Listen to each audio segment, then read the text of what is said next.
ఓం సాయిరామ్. ఈరోజు సాయి స్ఫూర్తిలో అహం వీడి భగవంతుని కీర్తించు. మీరు చాలా గొప్ప గాయకులు అని ఎవరైనా అంటే, నేను గొప్ప గాయకుడిని, అందుకే అందరూ నన్ను పొగుడుతున్నారు, ఏంటి ఈరోజు ఇంత అధ్వాన్నంగా పాడుతున్నారు, ఇలా రకరకాలుగా మాట్లాడతాం కదా. సాధారణంగా మానవులు అరిషడ్వర్గాలు అయిన కామ, క్రోధ, లోభ, మోహ, మద, మాత్సర్యాలకు లోబడి ఉంటారు. వీటికి అహం తోడైతే వారి జీవితం పతనమవుతుంది. అజ్ఞానులు తమ పాండిత్యాన్ని, కీర్తి ప్రతిష్టలను, సామర్థ్యాన్ని చాటుకుంటారు. గర్వంతో, అహంకారంతో విర్రవీగుతూ ఉంటారు.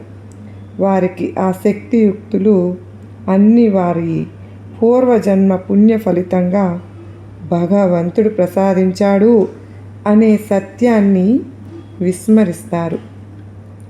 ఆ గొప్పతనం తమదే అని చాటుకుంటూ ఉంటారు. అటువంటి మానవులకు మంచి మార్గం చూపడానికే దైవం బాబా వారి రూపంలో అవతరించారు. ఎంత గొప్ప గాయకుడైనా నా అంతవాడు లేడు అని అహంకరించగానే అతని అభివృద్ధి అంతటితో ఆగిపోతుంది. పతనం ప్రారంభమవుతుంది. గొంతు జీరపోతుంది. అహంకారం చీకటి వంటిది. అందుకే మనకు ఏ కళలో ప్రతిభ ఉన్నా దానిని దైవం ఇచ్చిన వరంగా భావించాలి.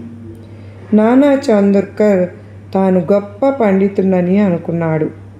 భగవద్గీత తాను చాలాసార్లు చదవడం చేత అందులోని తత్వం తనకే బాగా తెలుసునని, బాబా చదవలేరు అని, ఆయనకు సంస్కృతం రాదు కనుక సాయినాథునికి తెలియదు అని భావించాడు. కానీ బాబావారు గీతలోని శ్లోకంలో పరిప్రశ్న అనే పదానికి బదులు అజ్ఞానం అనే పదాన్ని ఉపయోగించి అర్థం చెప్పమంటే తెల్లపోయాడు.